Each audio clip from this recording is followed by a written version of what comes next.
As we reported, already troubled waters were further roiled today with attacks on two oil tankers in the Gulf of Oman.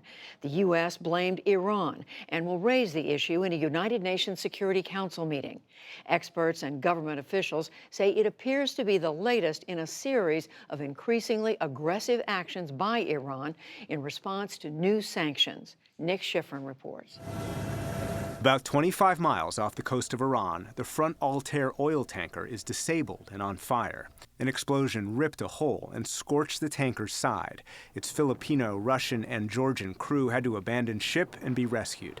They ended up on an Iranian boat. Just 45 minutes earlier, and a few miles to the east, the tanker Kokuka Courageous was hit with two explosions 3 hours apart. The crew also had to abandon ship and ended up on an American destroyer. Today at the State Department, Secretary of State Mike Pompeo offered no evidence but blamed Iran. Taken as a whole, these unprovoked attacks present a clear threat to international peace and security, a blatant assault on the freedom of navigation, and an unacceptable campaign of escalating tension by Iran. A U.S. military official tells PBS NewsHour the U.S. discovered an unexploded mine, believed to be Iranian, on the side of the Kokuka Courageous. Iran and its proxies use small boats in the Persian Gulf and have the capacity to attack commercial shipping, says retired Rear Admiral Mike Smith, who commanded a destroyer squadron in the Persian Gulf. They have the ability to have the mine. They would certainly have the ability to employ that mine.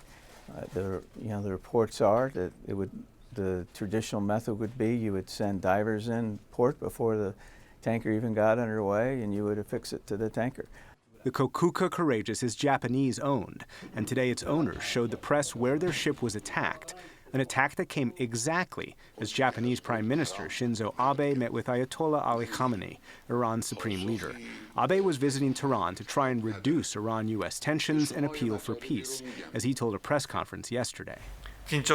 Nobody would like war to happen, and Japan hopes to be able to make any effort it can and to do its utmost to reduce tension.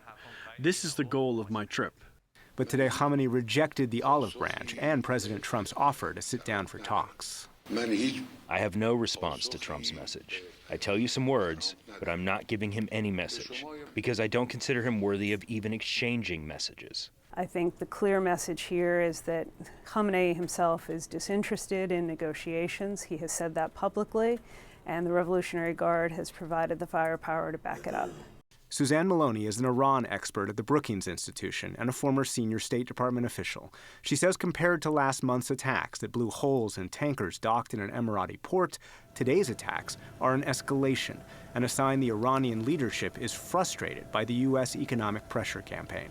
They've been under increasingly severe economic pressure that is having a real impact on the day-to-day lives and livelihoods of individual Iranians. That's producing an impact both for the overall stability of the Islamic Republic as well as its bottom line. That bottom line is most affected by oil exports. The administration and experts say Iran's actions have become more aggressive since the U.S. vowed to cut Iran oil exports to zero.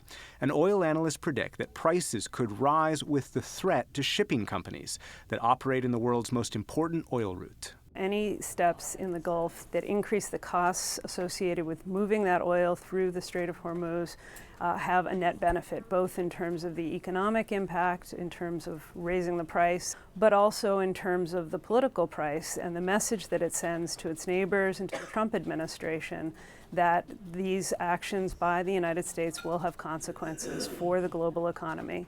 And those U.S. actions are likely to include the U.S. reinforcing its military presence in the waters near Iran, says retired Admiral Smith, who once commanded the U.S. destroyer that responded today.